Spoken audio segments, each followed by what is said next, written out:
Hello dear student, কেমন আছো? I hope প্রত্যেকে শুধু ভালো না, ভীষণ ভালো আছো। স্ক্রিনের ওপর একটা কোশ্চেন দেখা যাচ্ছে সিম্পল ইন্টারেস্ট চ্যাপ্টারের, তাই না? এই প্রশ্নটা আমরা মন দিয়ে পড়বো, বুঝবো, তারপর অঙ্কটা করার চেষ্টা করবো। ওকে, কি বলেছে দেখো। এ সাম become rupees 2286 in 3 years and rupees 2448 rupees in 4 year at simple interest. Okay, what is the rate of interest per annum? মুদ্রা কথা, একটা টাকা, কিছু পরিমাণ টাকা যেটা সুদ আসলে হয়ে গেছে 2286 টাকা 3 বছরে, আবার সেই টাকাটাই 2448 টাকা হয়ে গেছে 4 বছরে। বেশ, বোঝা গেল। তাহলে 1 বছরে সুদ কতটা পেয়েছে, বিয়োগগুলি পেয়ে যাব। 1 বছরে সুদ পেয়েছে 2448 মাইনাস 2286, বিয়োগ করলে কত হবে? বিয়োগ করলে হবে 162 টাকা সুদ পাচ্ছে। তাহলে 1 বছরে সুদ পেয়েছে কত? 162 টাকা। তাহলে 3 বছরে কত সুদ পাবে? ডেফিনেটলি 162কে যদি আমি 3 দিয়ে গুণ করে দিই পেয়ে যাব। হ্যাঁ ঠিক, 3 দুগুণে 6। আচ্ছা, এটা করব? হ্যাঁ তাই করি। 3 দুগুণে 6, 3 6 18, 8 হাতে থাকে 1, 3 একে 3 একে 4, তাহলে 486 টাকা 3 বছরে সুদ পেয়েছে। এবার 3 বছরে কত টাকা সুদে আসলে হয়েছিল দেখো, কোশ্চেনে দেওয়া রয়েছে। তাহলে আসল কত? আসল ইকুয়াল টু 3 বছরে সুদে আসলে কত হয়েছিল? 2286 টাকা। তা থেকে এই যে সুদ 3 বছরে সেটা বাদ দেবো। হ্যাঁ, 486 টাকা।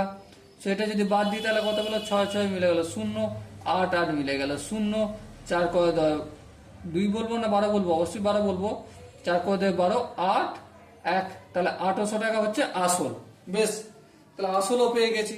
চলো এবার আমাদের আসল কাজ কি, যে I equal to P R T formula ফেলে দেবো। হ্যাঁ, আয়ের মান কত, রেট অফ ইন্টারেস্ট কত, সরি ইন্টারেস্ট কত। দেখো 3 বছরে করছি না, 3 বছর ইন্টারেস্ট কত? 4886। 100টা এদিক থেকে এদিকে গেলে গুণ হয়ে যাবে। হ্যাঁ করলাম। আচ্ছা, প্রিন্সিপাল অ্যামাউন্ট কত? 3 বছরের আসলটা কত? 800 টাকা।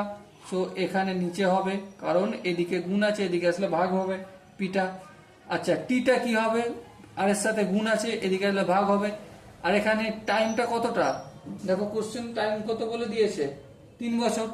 3 বছরের গল্প করছি না। 1800 টাকাটা এটা কত দিনের সুদ খেটেছে? 3 বছরের। তাহলে এখানে 3 লিখলাম, বাকি থাকলে আর। এবারে ক্যালকুলেশন করলে অঙ্ক বেরিয়ে যাবে।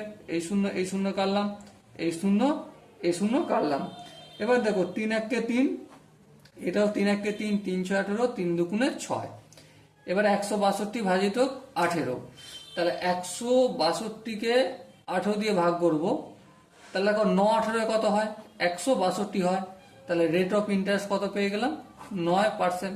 ওকে, সো ডিয়ার স্টুডেন্ট, আলটিমেট কিছুই ছিল না, একটাই কাজ এখানে করার ছিল, যে 1 বছরের ইন্টারেস্ট কত সেটা বের করে নিলাম। হ্যাঁ, তারপর কি করেছি? 3 বছরের ইন্টারেস্ট কত সেটা পেয়ে গেলাম। তাহলে 3 বছরের ইন্টারেস্ট যদি পেয়ে যাই, 3 বছরের সুদ আসলটাও জানি, তাহলে আসলটাও নির্ণয় করতে পারবো। হ্যাঁ ঠিক, আসলটাও নির্ণয় করলাম। তারপর কি করলাম? ফর্মুলা ফেললাম।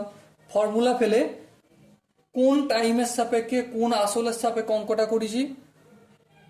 সুদ আসল 2286, তার আসল হচ্ছে 1800, তার টাইমটা কত? তার টাইমটা হয়েছে আমার 3 বছর।